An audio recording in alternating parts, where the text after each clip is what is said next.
자, 복음 특강 오늘은 6번째 시간으로서 복음을 구별해야 되는 이유라는 제목을 붙여봤는데요. 복음을 구별, 그러니까 시대적 구별을 말하는 거예요.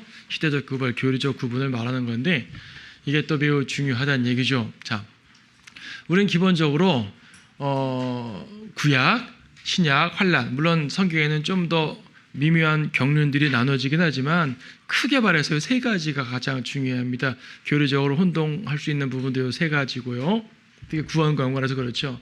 구약 시대의 구원, 신약 시대의 구원, 환란 시대의 구원. 자, 이렇게 말하는 것 자체가 일반 많은 교회들에서는 이해를 못합니다. 아, 구원이면 구원이지 무슨 뭐 구약의 구원과 신약의 구원이 뭐가 다르냐. 오히려 이렇게 나누는 것 자체를 이단시하기도 하죠. 하지만 하나님의 말씀이 있는 그대로 보게 되면 나눠질 수밖에 없어요. 그렇처럼 서로 모순되는 교리를 가질 수밖에 없는데 그건 또 아니잖아요. 하나님의 말씀 분명하게 잘 정돈이 되어 있기 때문에 시대와 대상에 따라 나누게 되면 명쾌하게 풀리는 거예요. 그렇죠? 그래서 진리의 말씀을 올바로 나누라고 나누어 공부하라고 하셨잖아요. 구약의 구원은요, 믿음과 행위입니다. 분명해요. 신약에서는 오직 믿음만 있으면 되죠. 행위 필요 없단 말입니다. 환란 때는 다시 믿음과 행위가 필요하게 되죠. 자, 믿음은 공통 상황이고요. 행위가 포함이 되는 겁니다. 행위라는 것 자체가 율법인데 율법 자체가 행위를 그러니까 행하도록 주어진 율법인 거거든요. 갈라디아서 3장 10절에서도 행하도록 주어진 율법을 행하지 않으면 안 된다고 말이죠. 행하지 않을 거면 왜 율법을 주셨겠어요? 행하라고 주신 것입니다. 그렇죠? 간혹가다 이제 율법으로는 구원받지 못한다 이런 말을 많이 하다 보니까 율법으로는 의를 얻을 수가 없고 뭐 신약적 관점으로는 그렇죠. 그래서 율법이 아예 무용하고 율법은 죄를 깨닫게만 할 뿐이다. 신약적 관점으로 보니까 그런 거죠. 그럼 구약시대 성도들이 율법은 죄를 깨닫게만 할 뿐 율법 안 지켜도 돼. 이렇게 생활하면 큰일 나잖아요. 그분들이 율법을 지켜야 됐단 말이에요. 신명기 6장 25절 말씀에서 6장 마지막 절입니다. 율법을 쭉 말씀하신 다음에 만약 우리가 주께서 우리에게 명령하신 대로 주일이 하나님 앞에서 이 모든 계명들을 지켜 행하면 그것이 우리의 의가 되리라. 신약적 의와는 좀 다르겠지만 어쨌든 의라고 말하잖아요. 율법으로 의를 얻지 못한다면서요. 근데 여기서 율법을 지켜야 의라고 말합니다. 구약적 의죠. 좀 개념이 다르긴 하지만 어쨌든 율법은 지켜야 된다는 것만큼 분명했어요. 특히 구약에서 죄를 안 지으면 좋지만 죄를 짓게 되면 어떻게 하냐? 그럼 용서받아야죠. 죄를 용서받아야 구원받는 거는 뭐 항상 동일하니까 어떻게 용서받느냐 하면은 희생제로 용서를 받는 겁니다. 희생제의 규례를 꽤 많이 말하지만 특히 레위기 4장 35절 말씀 보시게 되면 그는 또 화목제 희생제물에서 어린 양의 기름을 취하였던 것처럼 그 모든 기름을 취하여 주께 불러드리는 제사에 따라 제사장이 제단 위에서 그것들을 불살할지니라. 제사장이 그가 범한 그의 죄를 위해 속죄하리니 그가 어떻게 된다고요? 용서함을 받으리라. 제사 행위를 통해 용서함 받는 거죠. 그러니까 신약과 다를 수밖에 없죠. 다만 다른 건 신약에서는 완전한 용서인데 구약은 일시적인 용서다. 그러니까 용서의 효력이 다를 뿐이지 용서가 되는 건 맞단 말이에요. 희생제를 드려야지 용서를 받는 거란 얘기입니다. 신약에는 예수님이 희생제물로 한 번에 드리셨기 때문에 우리 별도의 희생제물을 드릴 필요가 없다는 얘기죠. 그래서 신약에서는 희생제물도 필요 없고 다른 율법의 행위도 필요 없고 오직 믿음으로, 오직 은혜로, 그렇죠? 믿음으로 말미암아 은혜로 구원받았다고 말씀하셨기 때문에 행위는 필요 없다고 분명히 못 박아두셨기 때문에 구원에 있어서만큼은 행위가 필요 없습니다. 구원 이후에는 당연히 행위가 필요하죠. 성도의 선한 행위는 당연히 필요한 거지만 구원론을 말할 때 하는 말이니까 지금, 그렇죠? 구원론의 핵심을 말할 때는 행위는 저는 무익하다. 환란 때는 다시 행위가 필요합니다. 율법이 필요합니다.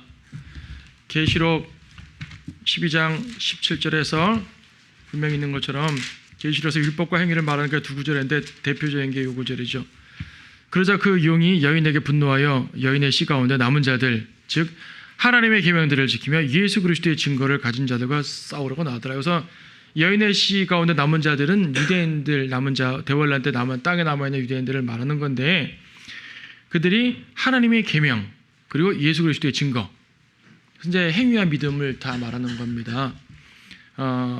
하나님의 계명은 행위를 말하는 거고 그리스도의 증거는 믿음을 말하는 것이기 때문에 믿음과 행위로 구원을 받아요. 다만 대환란 때는 어쨌든 대환란이지만 십자가 이후잖아요. 그래서 희생제는 없어요. 희생제는 필요 없어요. 구약에선 십자가 이전이기 때문에 희생제물이 필요했는데 대환란 때는 경륜은 바뀌었어도 십자가 이후기 때문에 예수님을 다시 못 박을 필요는 없잖아요. 그래서 희생제는 안 드립니다. 용서를 위한 희생제는 적어도 안 드려요. 그러면 대환란 때 성전이 회복되고 희생제를 드린다는 말은 무슨 말입니까? 희생제 중간에 3년 반 사이에 그 중간에 적그리스도가 금지한다면서요. 그럼 전 3년 반에 희생제를 드린다는 거잖아요. 라고 질문할지 모르지만 그거는 하나님의 경륜 이 재림 프로그램 속에 반드시 행해져야 될 일이에요. 유대인들이 제사 행위를 행한다고 주님이 그걸 받는다는 말 아니에요. 자기들이 드리는 거예요. 대환란 때 전반부에 유대인들이 성전을 세우고 희생제를 드리겠지만 예수님을 여전히 배격하는 유대인들입니다. 그래서 그 희생제는 경륜 속에서 흘러가는 꼭 필요한 과정일 뿐 하나님이 받으시는 흠양하시는 희생제물은 아닌 거예요. 환란 시대에 초점을 맞춰 있는 히브리서에서도 희생제는 더 이상 필요 없다고 말씀을 못 받고 있거든요. 그래서 대환란 때는 율법과 행위가 필요하지만 희생제로는 아니다 이거죠. 오히려 대환란 때는 예수님을 믿어야 돼요. 예수님 믿어야 돼요. 그런데 우리는 믿음으로만 오케이인데 그들은 믿음 플러스 행위를 해야 된다는 말이죠.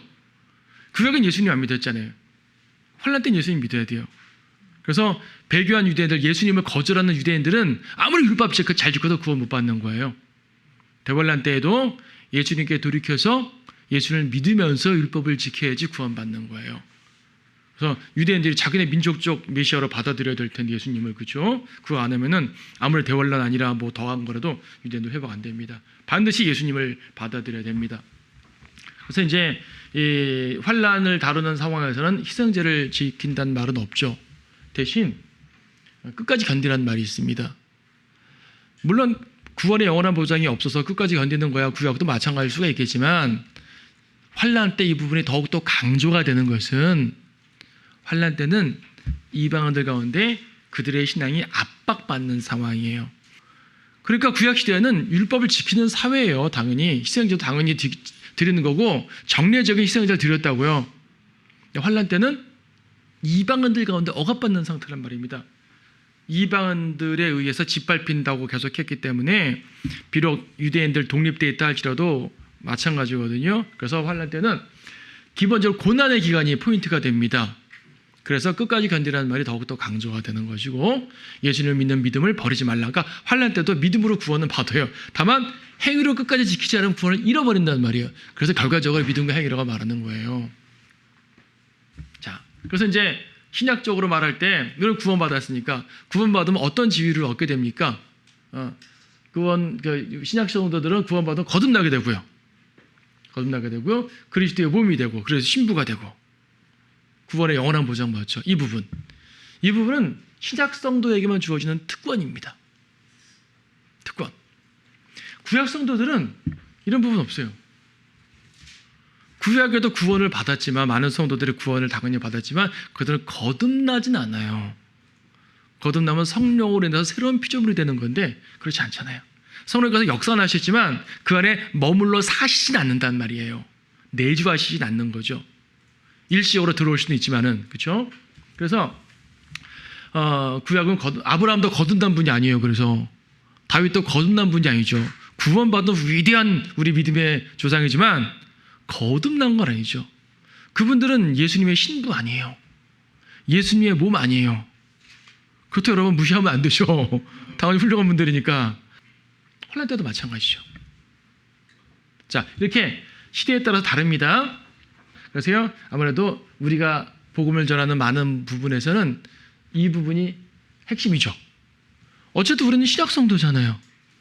자, 오늘 강좌 제목이 시대별로 이렇게 그 복음을 나누어서 봐야 된다는, 구별해야 된다는 이유라고 붙였는데 왜 나누어서 봐야 됩니까? 섞이니까. 섞이게 되면 구원의 복음이 혼동될 수 있기 때문에 그렇게 되는 거거든요. 구별을 못하는 사람들은 이 모든 시대를 전부 다 하나의 구원이라고 말하지 않아요? 자, 모든 시대를 하나의 구원이라고 말하는 사람들 말입니다. 시대별 구원의 차이를 오해하려면 두 가지 오해가 생기는데 첫 번째 오해는 이거예요. 첫 번째 오해는 모든 시대 다 십자가로 구원받는다. 그래서 구약은 십자가를 미리 내다보고 구원받는 거고 신약은 십자가를 바라보고 구원받는 거고 이런 표현을 하죠. 대부분의 교회들에서 이렇게 가르칩니다. 구약 성도들도 십자가로 구원받는다. 아직 십자가가 오지 않았지만은 예표적으로 보여줬으니까 내다보고 구원받는다.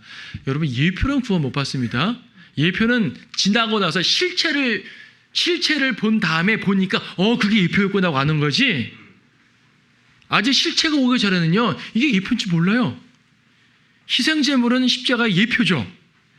이거 십자가가 있은 이후에 보니까 예표인 줄 아는 거예요. 근데 십자가가 오기 전에 구약시대에 있는 사람이 이거는 미리 올 무엇인가의 예표야. 아무도 그걸 알 수가 없어요. 그는 희생제를 드려야지 죄 용서 받는 거예요 그냥. 그래서 이건 틀린 이론입니다. 근데요 틀린 이론은 틀린 이론인데 핵심을 지금 신약시대로 잡고 있죠. 자, 그분들이 뭐 구원 안 받은 분도 많지만 제도교회 다니는 분들 구원 복음 전하는 분 있잖아요. 구원 받고 그분들이 구원의 복음을 전할 때 구약 갖고 전하지 않고 환난 복음을 전하지 않고 똑같다고는 말하지만 그들이 어찌든 신약의 복음을 전한다면 그렇죠. 전한다면 어쨌든 그들은 핵심을 십자가 믿음이라고 말하고 있잖아요. 자, 구별은 못하는데 십자가하고 믿음만 전하고 있어요. 그럼 이 사람은 구원 받아요, 못 받아요? 받죠. 받죠. 그래서요, 여러분 신약적 구원의 복음이 훼손되지 않으면 이단이라 말하지 마세요. 적어도 그분들의 구원론은 건전한 거예요. 어떤 분은 이 구약도 믿음으로 구원받는다고 말한다. 좀 잘못된 교리를 가르치는구만. 이단이야. 이렇게 말하지 말라는 얘기예요. 그들이 잘못 말하는 건 맞지만 저도 구원론에 대해서는 건전한 거예요. 십자가를 전하니까. 예수님 전하니까. 과거 구약시대 사람 신경 쓸 거 뭐야. 어차피 우리가 뭐라 봐도 그분들 영향 안 받아요. 환난 때? 어차피 여러분 환난 신경 안 쓰셔도 돼요. 왜 가끔 제가 한번 저는 말씀드렸죠. 환난 때 남은 사람들 위해서 전도지 만들어놓는 거 나쁜 건 아니에요. 좋아요. 럭커 목사님도 주머니에다가 환난 전도지 넣어놓고 내가 먼저 갑자기 없어지면 꺼내보라 이런 말도 했었어요. 그 선한 마음이고 좋죠. 근데 실제적으로 환난 때 남은 사람들이 여러분이 현재 전해놓은 복음 가지고 구원받는 일 거의 없어요. 그때 가면 또 다른 전파자들이 생겨요. 주님께서 역사해 주실 거예요. 그래서 그분들을 고려하는 건 좋지만 그것 때문에 환난 교리를 잘 모르는 사람들한테 잘 모른다는 이유로 이단시하지 마세요. 적어도 구원론에 관해서는 십자가를 전하고 있으면서 십자가를 전하고 오직 믿음, 오직 은혜를 전한다면 행위 없이 오직 은혜를 전한다면 그는 구원론에 대해서만큼은 건전한 복음을 전하는 것이고 구원받는 거예요. 그래서 스펄전이라든지 옛날 필라델피아 교회 시대에 있었던 그분들 신실한 설교자들 칼빈주의면서 신실한 설교자들이 있었어요. 다른 교리는 문제가 됐지만은 구원의 복음은 올바로 전해가지고 구원시킨 거예요. 하나님은 그걸 쓰셨고요.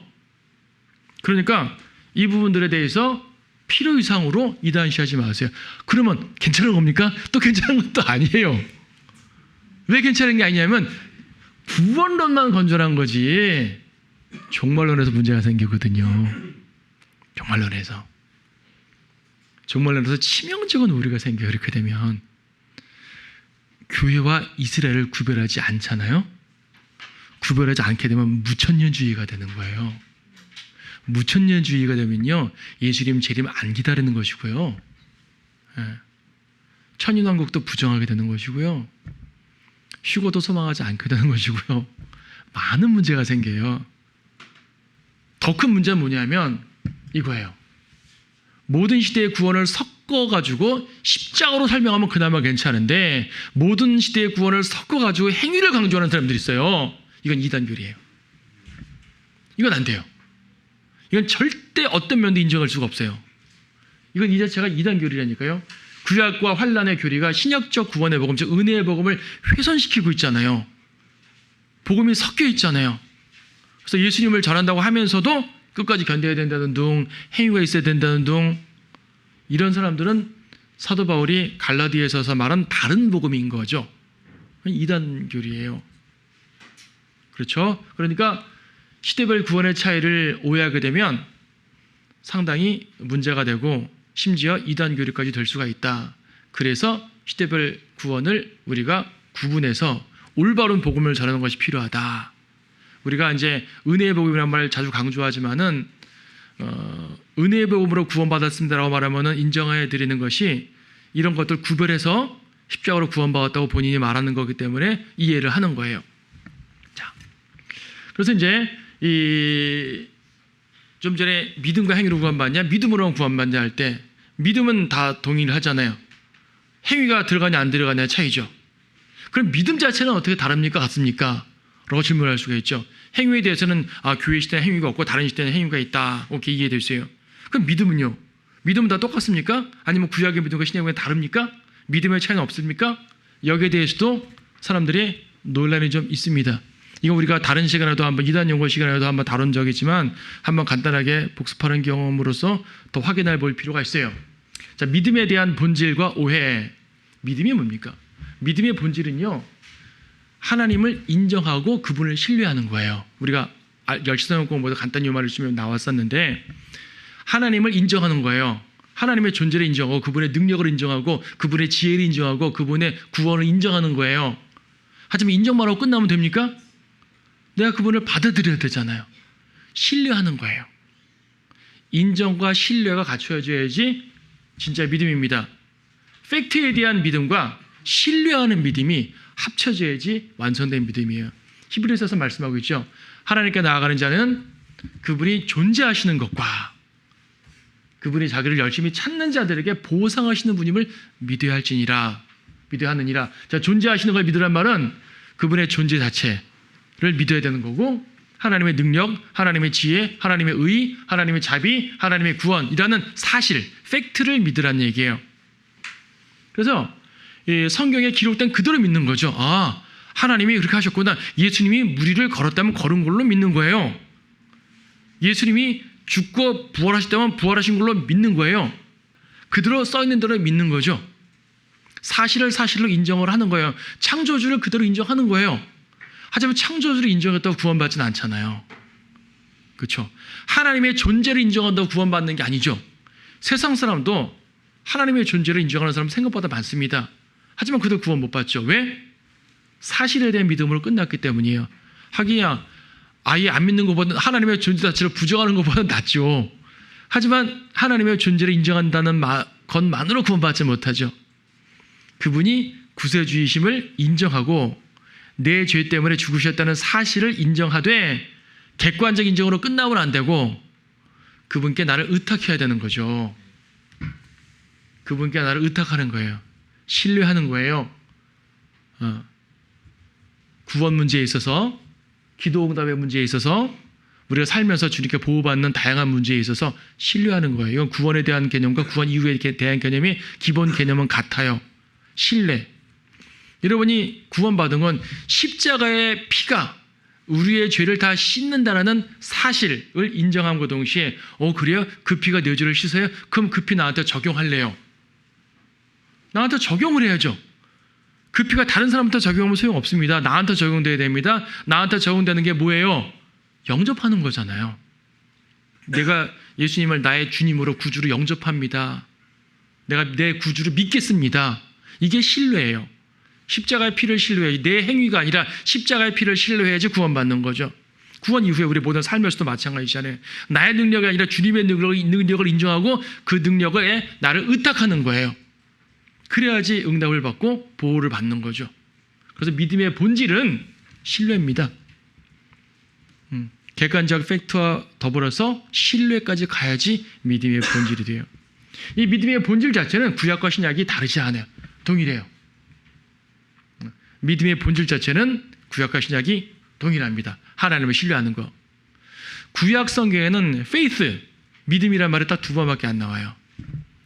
이것 때문에 구약은 믿음이 없는 시대, 신약은 믿음이 있는 시대 이렇게 보면 안 돼요. 구약에는 faith란 말은 극히 제한적으로 쓰이지만 대신 trust란 말로서 무수하게 쓰였어요. trust, 신뢰. 시편에서 내가 주를 신뢰합니다. 내가 주를 의뢰합니다. 의지합니다. 수없이 많은 말 있죠. 이게 모두 믿음을 표현한 말들이거든요. 그래서 구약에도 당연히 하나님을 신뢰하는 믿음에 대해서만큼은 그 믿음의 본질은 우리와 동일해요. 다를 바가 전혀 없어요. 그 구약과 신약의 다른 건 뭐냐면 믿음의 본질이 다른 게 아니라 믿음의 내용이 다른 거예요. 믿음의 내용. 구약은 민족적 메시아가 미래에 임할 걸 믿었어요. 개인의 구주를 믿은 게 아니라. 그렇죠? 그리고 구약의 믿음은 행위와 결합된 믿음이었단 말이죠. 그런데 신약에서의 믿음은 예수 그리스도를 나의 구주로 믿는 믿음, 개인적 믿음으로 이게 되어져. 그리고 행위가 필요 없는 단독적 믿음입니다. 그래서 구약과 신약의 믿음 자체가 신뢰라는 것은 본질은 같지만 구약의 믿음과 신약의 믿음이 내용적으로는 다르다. 신약 시대에는 신약에서는 예수 그리스도를 믿는 믿음이죠. 구약은 그냥 하나님을 신뢰하는 믿음이었다면 신약에는 하나님 신뢰하는 건 당연하고 구체적으로 예수님의 십자가의 보혈을 믿는 거죠. 구약에는 그것이 없었단 말입니다. 이 믿음의 내용이 다르다. 환난 때는 어떻습니까? 환난 때도 예수님을 믿는 믿음은 동일해요. 근데 행위가 필요해요. 그렇죠? 그래서 이 구약과 신약의 약간 다른 거, 환난과 신약의 다른 이 부분들을 명확히 알면 좋죠. 명확히 몰라도요, 아까 말한 것처럼 신약적 믿음은 확실하게 알면 돼요, 사실은. 다른 건 우리가 섞이지 않기 위해, 교리가 혼동되지 않기 위해, 우리가 올바른 복음 전하기 위해서 구분하는 거지. 사실 여러분 복음 전할 때 구약적 내용, 환난적 내용 안 하잖아요. 그런 내용 왜 얘기해요? 오직 신약적 복음 내용만 말하잖아요. 그게 핵심이니까. 그렇죠? 자, 여기서 이제 오해가 생기는 게 구약과 신약의 믿음이 다르다고 말할 때마다 이렇게 말하는 분들 많죠. 구약은 나 자신에 가서 기원한 믿음이고 신약은 예수 그리스도의 믿음이다. 그래서 믿음은 하나님의 선물이니까 하나님이 주실 때까지, 믿음을 주실 때까지 기다려야 된다.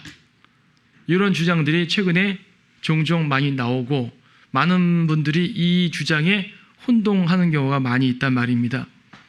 구약과 신약의 믿음이 다른 것은 예수님에 대한 믿음이냐 아니냐 이 차이예요, 그냥. 근데 이것을 그리스도의 믿음, 나 자신의 믿음, 믿음을 기다린다. 그래서 내가 예수님 믿고 영접했지만은 믿음이 안 생겨요. 근데 어느 순간 믿음이 팍 생겼어요. 주님 믿음을 주셨다. 할렐루야. 이건 말이 안 되는 겁니다. 자, 이 부분을 우리가 전에도 한번 공부했지만 다시 한번 살펴보도록 합니다. 히브리서 12장 2절에서요. 왜 그리스도의 믿음이라고 사람들이 자꾸 말하냐면 히브리서 12장 2절을 오해합니다. 예수님이 우리 믿음의 창시자의 완성자래요. 창시자, 믿음을 만든 사람, 이런 표현이에요. 믿음의 시작이란 말이죠. 자, 예수님이 우리의 믿음의 창시자래, 믿음을 만든 분이래요. 믿음의 시작이래요. 이것을 오해해가지고 예수님부터 뭔가를 믿기 시작했고 예수님이 믿은 그 믿음을 우리가 주셨구나라고 생각한단 말입니다. 아니죠.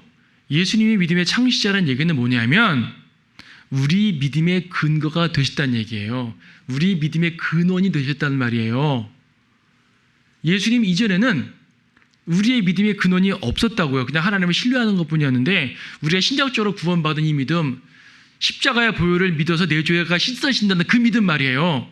그 믿음은 예수님의 십자가 이전엔 있었어요, 없었어요? 없었잖아요. 예수님이 그걸 시작하셨잖아요.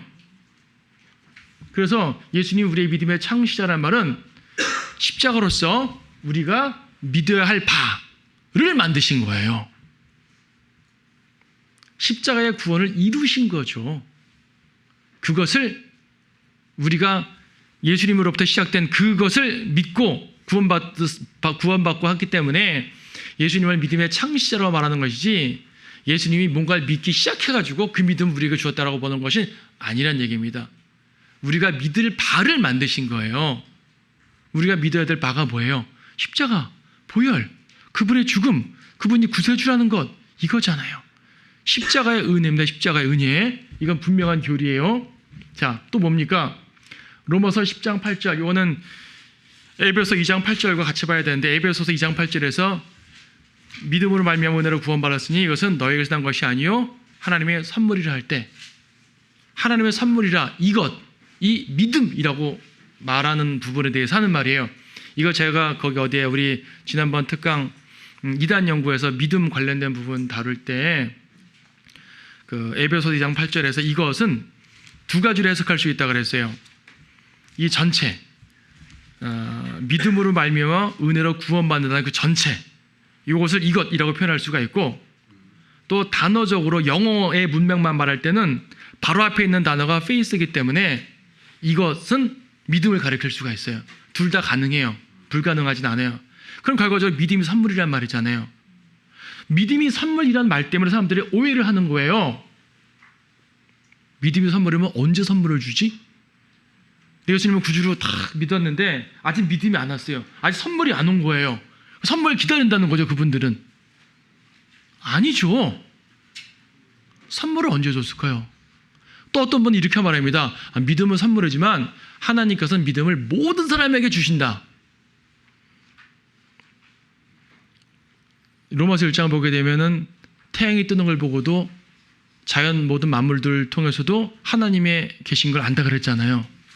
그래서 모든 사람에게는 믿음이 기본적으로 있다. 근데 여러분, 태양이 뜨거지는 걸 보고 예수님 믿지는 않아요. 아무도. 창조주가 있나 보다. 이것까지는 알 수 있어요. 자연 만상을 보면서 창조주의 능력까지는 인정해요, 사람들이. 안 믿는 사람도. 그런데 말씀으로 구체적으로 전해지지 않고는 예수님에 대해서 아무도 알 수 없어요.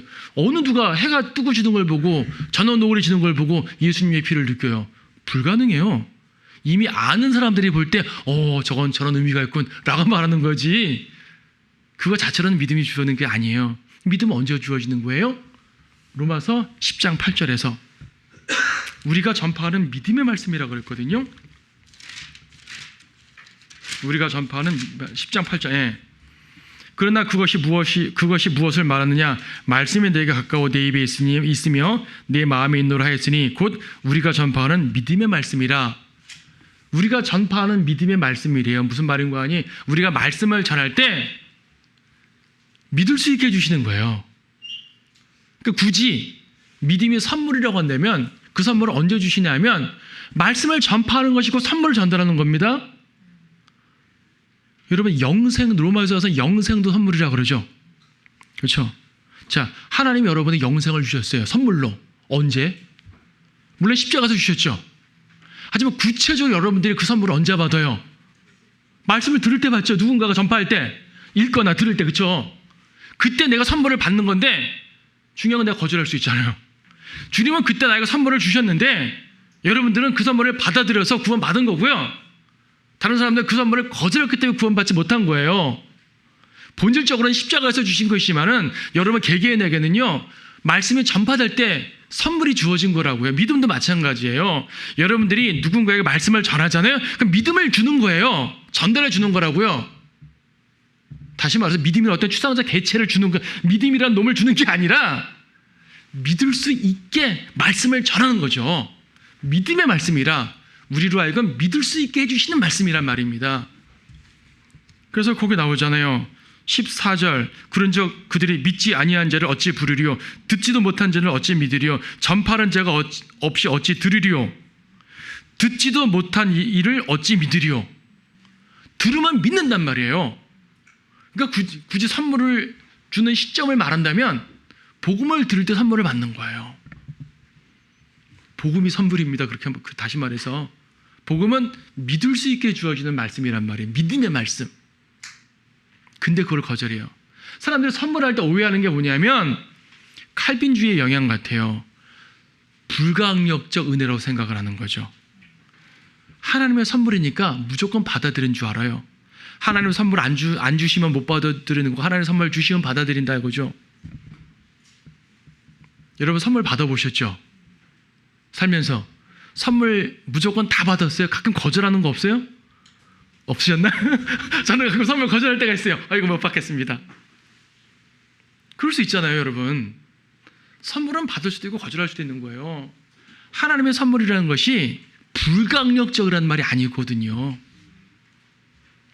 오케이, 믿음을 선물로 주셔요. 근데 그 믿음 안 받을 수도 있는 거예요. 하나님 믿음을 어떻게 주셔요? 요한 믿음이라는 놈을 여기서 뺏어 주는 것이 아니란 말이죠. 말씀을 전파할 때 믿도록 해주시는 것이 곧 믿음을 선물로 주신다는 말이에요.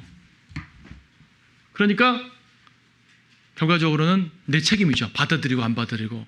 이걸 성경은 다른 말로 믿어라라고 말하는 거죠. 믿어라. 명령.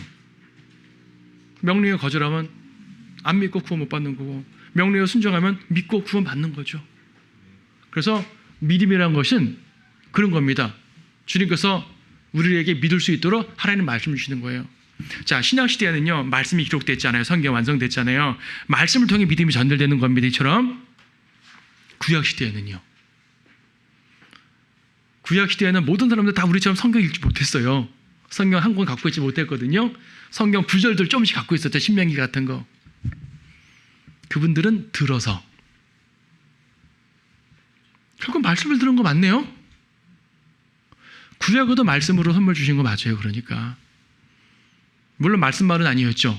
표적도 있었죠. 표적도 있었어요. 예수님 시대에 표적도 있었어요. 표적을 보고 믿으라 그랬어요. 그렇죠? 근데 우선 그분의 말씀이신 그분이 행하시는 모든 것들이니까 결과적으로 하나님께서 믿도록 무엇인가를 제공해 주셔야 믿는 것은 구약이나 신약이랑 동일한 겁니다. 그러니까 이것을 선물로 주시냐 안 주시냐, 이것이 구약과 신약의 차이, 이렇게 말하면 안 돼요. 구약이든 신약이든 하나님께서 믿을 수 있도록 만들어 주시는 거예요. 무엇인가를 제공해 주시는 거예요. 기록된 말씀을 제공하시든, 표적을 제공하시든, 하늘로부터 음성을 제공하시든, 선지자 통해서 제공하시든, 무엇이든 어쨌든 하나님께서 믿을 수 있는 말씀을 주시는 거예요. 받고 안 받고는 본인의 차이고. 그렇죠.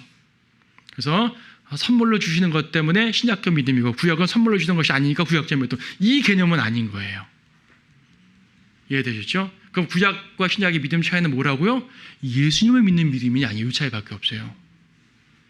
예수님이 십자가에서 완성해 놓으신 그 사실을 믿는 것이냐, 이것이 신약의 믿음의 독보적인 모습입니다. 자, 그런데 오해할 수 있는 또 하나가 이 구절 때문입니다. 이 두 차이. 하박국 2장 4절은 의인은 자기 믿음으로 말미암아 살라. His faith. 구약에 딱 두 번 나오는 faith 단어 중에 하나예요. 이게 자기 믿음, His faith, 자기 믿음으로 살리라. 신약의 로마서에는 그냥 의인은 믿음으로 말미암아 살리라.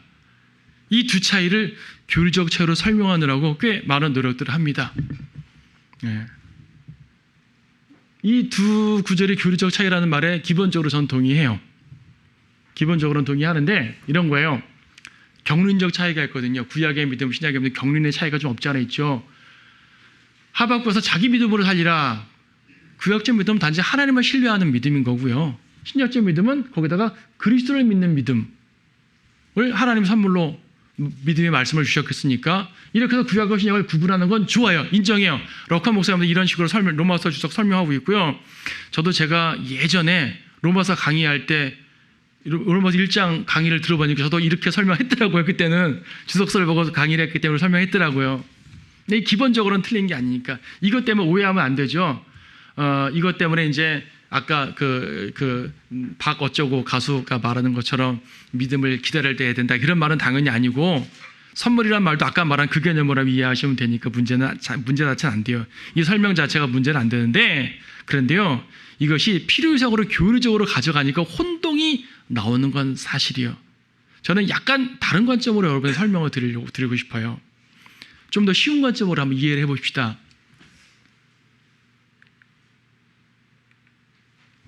자, 이 둘을 비교해 볼 때 말입니다. 여러분, 하박국 2장 4절이 어떤 문맥인 줄 아십니까?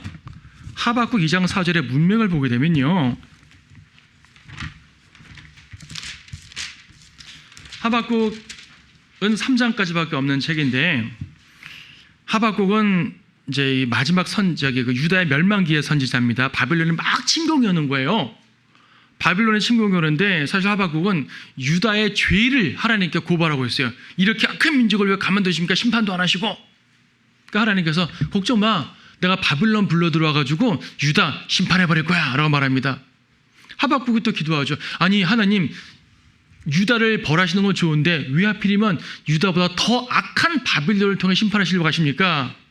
그래, 걱정 마, 내가 둘 다 멸망시킬게. 근데 그 멸망 가운데서도 믿는 자는 살려줄 거야. 이게 2장 4절이에요. 이게 2장 4절. 2장 4절. 보라, 마음이 교만한 사람은 그 안에 정직함이 없느니라. 그러나 의인은 자기 믿음으로 말미암아 살리라. 다시 말해 하박국 2장 4절은 구약의 믿음을 말하는 교리적 선언이 아니에요. 문맥적으로 하나님의 거대한 심판 가운데서 믿는 자들을 살려주시겠다라는 일반적인 문맥 속이 말씀인 거예요. 이해되시죠? 그러니까 여기서 자기 믿음이란 말을요, 보통 사람들은 이제 많은 분들이 자기 믿음은 그리스도의 믿음과 대조되는 개념으로 자기 믿음이라고 생각하는 거예요. 자기 믿음은 구약 믿음, 그리스도의 믿음은 신약 믿음. 여기서 자기 믿음은 그리스도의 믿음과 대조되는 개념이 아니라 자기 믿음이냐 남의 믿음이냐를 대조하는 말이거든요. 여러분은 자기 믿음으로 구원받아요? 친구 믿음으로 구원받아요? 여러분 예수님 믿을 때 어머니나 아버지가 믿어서 같이 구원받은 거예요? 여러분 아내가 믿어서 남편이 믿어서 같이 구원받은 거예요? 아니잖아요. 모든 사람은 자기 믿음으로 구원받아야 되는 거예요. 각자가 믿어야죠. 우리 남편이 너무 신실하니까 같이 딸려서 천국 갑니까? 아니잖아요. 옛날에 그런 제가 한번 말씀드렸던가요?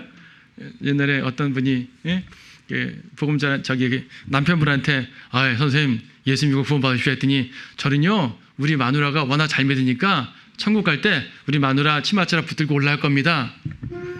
우스갯소리지만 자기 믿음이 아니라 아내의 믿음으로 구원받으려 했던 것이거든요. 이게 말이 돼야 안 돼요? 안 되죠. 자기 믿음으로 구원받아야 되는 거예요. 당연히 자기 믿음이란 말이 나쁜 말이 아니에요. 여러분 다른 사람의 믿음이 아닌 내 믿음이란 말일 뿐이에요. 저 말은 단지 이걸 교리적 상황으로 가져오니까 구약의 경륜, 신약 경륜 나눠서 말하니까 약간 이런 설명을 좀 이렇게 행위적 믿음으로 설명하긴 하지만 이걸 큰 틀에 경륜적으로 설명하다 보니까 교리적 설명을 하는 거지 하박국의 문맥적 설명은 전혀 그런 게 아니라고요. 모두가 심판받을 때 그중에 의인들 말이에요. 믿음을 가진 의인들은 너희들을 같이 믿었구나 구해줄게 이 말입니다. 다른 사람의 믿음이 아닌 자기 자신의 믿는 바에 따라 산다는 말일 뿐이에요. 그래서 이것은 신구약이 동일하죠. 이 원리 자체는. 그런데 로마서의 말씀은요. 왜 자기를 뺐느냐가 중요한 게 아니라 로마서는 하박국은 그 심판의 상황을 말하는 상황적 묘사였고 로마서는 교리적 선언이에요. 로마서는 의인은 믿음으로 살리라. 자기 남의 이걸 말하는 게 아니라 믿음 자체를 말하는 거라고요. 로마서에선 오직 그러나 의인은 믿음으로 말미암아 살리라. 이 자체가 교리적 선언이에요. 특히 신약에 있어서. 로마서의 문맥을 보세요. 어떤 상황적 설명 전혀 안 하죠. 상황적 설명 전혀 안 하고 믿음 자체를 그렇게 강조하고 있습니다. 로마서 1장 17절 이 복음 안에는 믿음에서 믿음에 이르게 하는 하나님의 의가 계시되었으니 기록된 바 의는 믿음으로 말미암아 살리라 함과 같으니라. 그래서 믿음에서 믿음으로 이른다. 구약의 믿음에서 신약의 믿음으로 이렇게 설명하기도 해요. 그것도 전혀 틀린 말 아니지만 이거는 A부터 Z까지란 말이에요. 결과적으로 믿음 자체를 강조하는 거죠. 하나님의 의는 믿음에서 나타난단 말입니다. 의는 믿음으로 산다는 거죠. 앞에서부터 뒤에까지 로마서는 전체적으로 4장에서도 그렇고 전반적으로 믿음을 강조하는 책입니다. 그래서 루터도 이 구절을 통해서 무릎을 탁 치면서 그래 행위가 아니라 믿음이야. 이건 누구의 믿음이냐를 말하는 문맥이 아니라고요. 행위가 아니라 믿음을 말하는 거예요. 이해되시죠? 하박국에서 말하는 자기 믿음은 다른 사람이 아닌 내 믿음이라는 이 대조고 로마서에서 말하는 믿음은 누구의 믿음이냐를 대조하는 것이 아니라 행위의 대조에서 이 믿음을 말하는 거예요. 그래서 로마서의 믿음은 교리적 선언이에요. 자, 분명해졌죠? 그러니까 우리가 이제 그 복음의 핵심이 믿음이라는 것을 강조해서 이런 말을 쭉 하는 건데 구약의 상황, 신약의 상황, 환란의 상황을 구별해야 되는 이유는 복음을 섞이면 안 되기 때문에 우리의 복음이 혼동되면 안 되기 때문에 나눠야 되는 것이고 그중에 믿음을 강조함에 있어서 구약 신약을 나눠서 더 명확하게 하면 좋지만은 일단 신약 믿음에 집중하는 거예요. 신약적 교리에 집중하는 거예요. 신약적 교리에 집중하다 보니까 믿음이 강조되었고 이 믿음은 행위가 아닌 믿음이라는 얘기죠. 그러므로 우리는 여타의 인간적 행위나 노력이 아니라 오직 예수님에 대한 믿음, 이 믿음 하나로 구원받고 이 믿음 하나로 삶을 영위한다고 생각을 하시고 그렇게 복음을 전하시면 되는 거예요. 자, 결론을 맺죠. 복음의 핵심은 그래서 믿음입니다. 로마서가 말하는 핵심은 믿음이에요. 어떤 믿음이라고요? 예수 그리스도를 구주로 믿는 믿음이에요. 그래서 그리스도의 복음이라 불리죠. 또 무엇을 믿습니까? 십자가의 보혈이 나의 모든 죄를 다 씻는다는 믿음이에요. 보혈이 강조되는 믿음이죠. 또 어떻게 믿습니까? 이 사실에 기초해서 나 자신을 구주께 의탁하는, 즉 신뢰하는 믿음이에요. 영접하는 거죠. 또 어떻게 믿습니까? 행위가 전혀 포함되지 않고 순수한 믿음이에요. 그래서 은혜의 복음이라 그러는 거죠. 제가 첫 시간인가 말씀드렸죠. 우리 신약적 복음을 크게 그리스도의 복음이라 불러도 되고 은혜의 복음이라 불러도 됩니다. 그렇죠? 두 가지가 강조가 됐습니다. 하나 더 추가시킨다면 구원받은 성도는 주님이 끝까지 지키신다는 믿음입니다. 그래서 신약 시대는 구원의 영원한 보장이 있는 거죠. 여기까지 믿게 되면 여러분의 믿음은 탄탄한 믿음이 되는 거예요. 이 믿음의 기초에서 복음을 전하시게 되면 전혀 손색이 없는 거죠. 그래서 이제 구약과 환란은 이러한 믿음이 다른 거죠. 구약과 신약의 환란은 단지 하나님을 믿고 신뢰한다는 개념의 믿음의 본질만 같을 뿐이지 예수님에 대한 믿음은 이제 신약과 다를 수밖에 없는 겁니다. 그래서 구약과 환란의 구원을 신약의 구원과 섞으면, 신약의 복음과 섞으면 다른 복음이 되는 것이고 이단 교리가 되는 거예요. 바로 이것 때문에 우리가 구분하는 거죠. 복음을 전하는 건 정말 간단하게 전할 수 있지만은 우리 스스로 이런 것들을 다 이해하고 있어야지 제대로 이제 분별해서 전합니다. 간단한 병이 걸려서 약 먹으면 낫는 건 똑같지만 약을 처방해 주는 의사는 방대한 지식을 갖고 있어야죠. 수많은 상황이 있으니까. 그래서 복음을 간단하게 전해드려도 복음을 전파하는 여러분들은 이런 관련된 지식을 충분히 진리의 지식을 올바로 알고 있어서 어떤 경우도 복음이 섞이고 혼동되지 않고 오직 예수 그리스도의 신약적인 은혜의 복음을 전함으로써 주님께 열매 맺는 여러분들 되시기를 바랍니다.